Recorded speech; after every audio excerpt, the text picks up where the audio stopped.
Mesta Machinery was a leading industrial machinery manufacturer based in the Pittsburgh area town of West Homestead, Pennsylvania. It was founded in 1898 by George Mesta when he merged his machine shop with another. Mesta machines can be found in factories throughout the world, and as of 1984 he had equipment in 500 steel mills. Mesta was the 488th largest American company in 1958 and the 414th largest in 1959.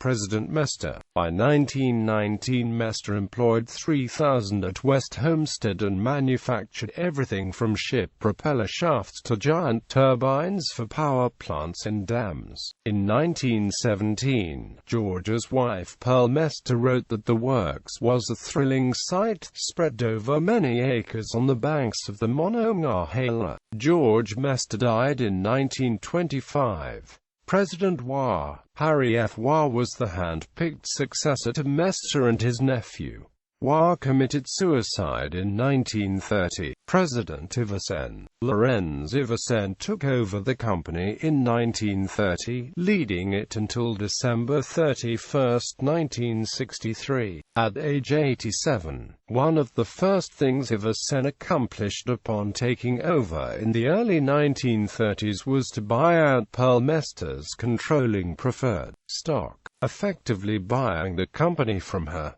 Iversen was a native of Denmark and immigrated to the U.S., working in a factory in New Jersey before returning to Denmark to get his degree in engineering before starting at Mesta as a draftsman in 1903. Prior to 1930, he became chief engineer and held personal patents on devices integral to every machine manufactured by Mesta, allowing him to establish $4 million trusts for each of his 5 children by 1932.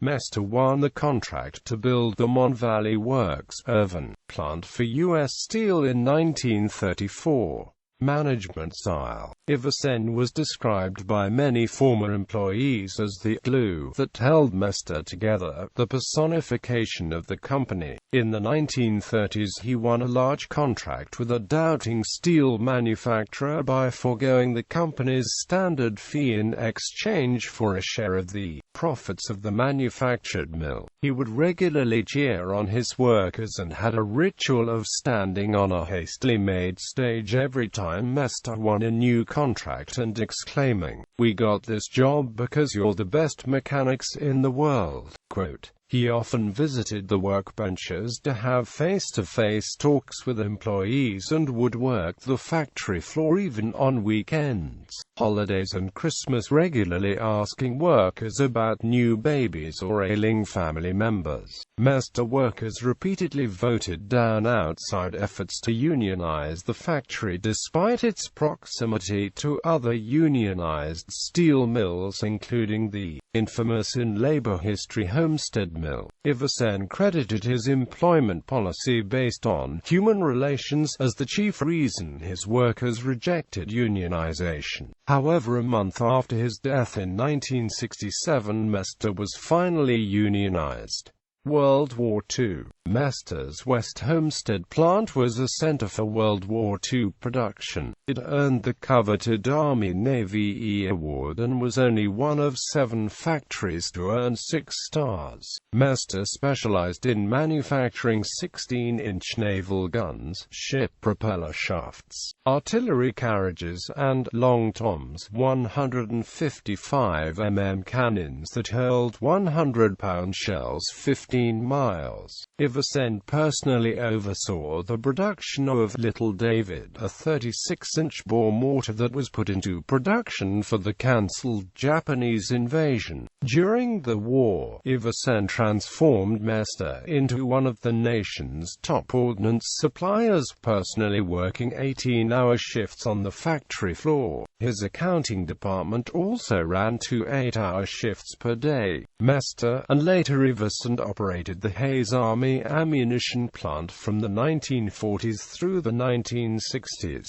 Post-war success. The company manufactured a 50,000-ton press as part of the heavy press program, initially owned by the Air Force in 1952 and operated by Alcoa, which purchased it outright in 1982.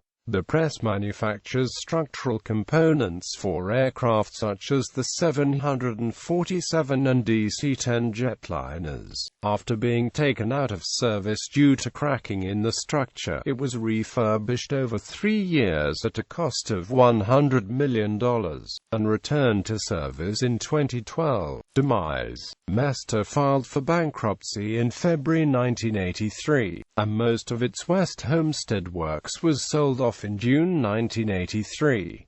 The company's last assets were sold in April 1988. A spin-off company called Mesta briefly had some success.